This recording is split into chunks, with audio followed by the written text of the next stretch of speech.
No, thanks, David. And it's a real pleasure to be with everyone today. And I'm really sorry I can't be with you in Aberdeen in person. But it was lovely hearing about all the work that's been done by the Montgomery Development Education Centre, particularly the doubling of the increase in your engagement with teachers and practitioners. So I'm grateful to all of you for all your work in that regard. It's really, really encouraging to see not just the scale of what you do, but the reach across all the different sectors, from early years to primary to secondary to initial teacher education and communities and so on.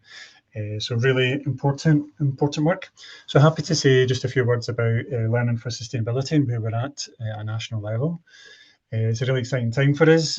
For those of you who've been involved for a number of years, you might be aware of the journey that we've been on. In 2012, we launched this Learning for Sustainability report, following a manifesto commitment at the time.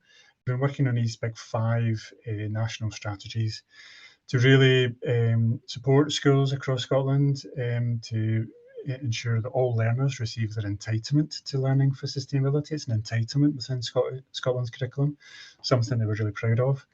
To enable that to happen, we need every practitioner to demonstrate it and to reflect it in their daily practice. And as part and parcel of what happens, and it's been supported through the professional standards for the General Teaching Council of Scotland. We also want a whole school approach, a whole school and community approach to learning for sustainability. Again, that's a real embedding, that a deep sustainable approach to this. We want buildings and grounds to reflect the principles of learning for sustainability, for kids to be able to grow food, for those buildings, for instance, to be energy efficient and so on. And a strategic national approach with all the big agencies and partners working together on this. So that's been a journey for the last 10 years. But what learners across Scotland are telling us is that actually not enough of them are receiving their entitlement to learning for sustainability. And that's something that they really care passionately about. So we began in this process of, engaging with young people through this consultation process of the last year, and he gave us some really powerful messages. They told us they wanted more outdoor learning that should be part of every school subject. They want contact with nature. They want more learning about the climate emergency. And again, it was great to see that was one of your most popular topics, David, within the work that you do. Young people gave us a really powerful message. They said, we can't do this on our own. It's not enough to say that this is our responsibility for the future generation, that we've got to pick this up and find solutions to all of these major global challenges. What they said is they really want to work with adults. They want to learn alongside us, work with us to find solutions, to build our collective agency, confidence, capacity to make a difference and to bring about change.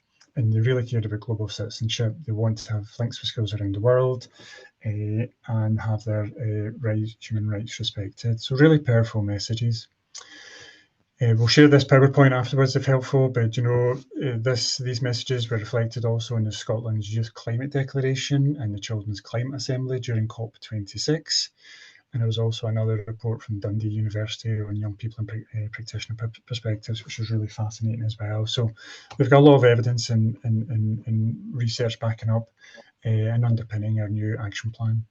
And of course, it's great to see my colleague Maxine on the call. All of this is very closely aligned with the United Nations Convention on the Rights of the Child. And again, I think this is going to be a really important dimension as we go forward. So we really want to make sure that the learning for sustainability agenda and children's rights agenda are not seen to be separate, but fundamentally connected. This is about us listening to the voices and opinions of young people across Scotland. And the Cabinet Secretary sets a clear goal when we set off in this process. She says she wants a step change. I think over the last 10 years, we've been making steady progress. We've been making incremental change, building every opportunity we get to build awareness, profile and engagement with learning for sustainability and so on. But we don't have the luxury of doing that over the next 10 years. We need to accelerate our process of change and we need to be open and honest about that. So we're looking for a real step change in terms of that level of engagement. And so we've set ourselves this target nationally. The target by 2030, all learners in 3 to 18 learning settings across Scotland to receive their learning for sustainability entitlement by 2030 or sooner if we can, and every 3 to 18 school and setting to be sustainable by 2030. And the new action plan is called Target 2030, a movement for people, planet and prosperity. And I'll share these slides afterwards so you can see all these links and follow up if you want as well. Big, strong targets. We've got work to do. So it's important to have these targets and to be quite bold about our ambitions and what we want to achieve and when we want to achieve them. terms of the main themes within Action Plan, the key themes, leadership and collaborative partnership is very much about learning, teaching, curriculum and assessment, environment and the resources. Our school estate, for instance, we're just about to spend over £1 billion in a new programme of school buildings, and we want to make sure they're as sustainable as possible. Very much about learner voice, choice and action, as we've talked about, and also helping people understand about learning for sustainability and what we're really trying to achieve. For some, they're still a bit vague about it, and so we've still got work to do in terms of that whole area. So this is the nuts and bolts of what we're trying to do nationally. And to come back to that point, we're really trying to build a movement. Do you know, I would challenge you to think about any government around the world that's encouraged people, their population, to build a movement for change. Normally, governments are quite wary of movements because they've got a mind of their own and sometimes they're uncontrollable. They can do sort of really powerful things, but we really want to build a movement to get that accelerated process of change. So we need people to really encouraging, inviting people to show leadership at all levels, to be the front runners, not to wait for permission, but to go out in front, take decisions, do things like you're doing within the work of the Montgomery Development Education Centre, but really build that following and that momentum and that movement behind us and bring it with us as we go.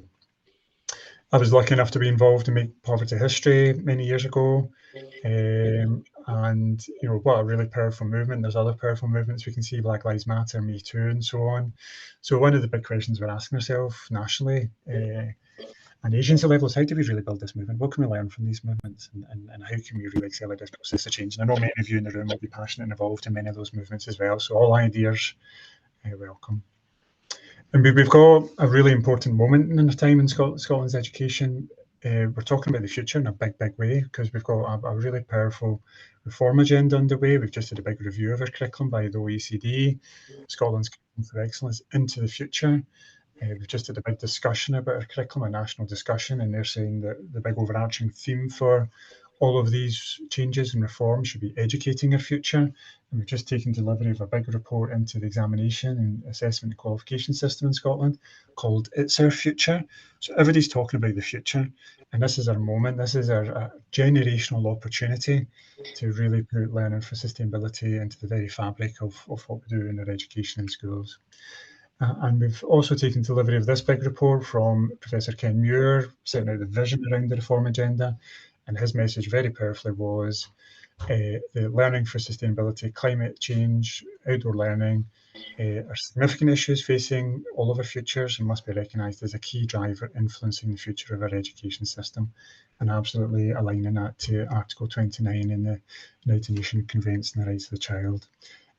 So this came out really powerfully through that consultation exercise. So the opportunity we've got just now, what we're working on nationally, people like ourselves, Maxine, many others, is hardwiring learning for sustainability, global citizenship, outdoor learning, children's rights into the very fabric of education through the Scottish Attainment Challenge, National Improvement Framework, some of our big national programmes, inspection processes, standards, qualifications and pathways, and so on. That's a big opportunity and challenge just now, to really put learning for sustainability at the heart of our curriculum, and which is very much a curriculum for the 21st century, preparing young people for the challenges ahead in an uncertain and rapidly changing future.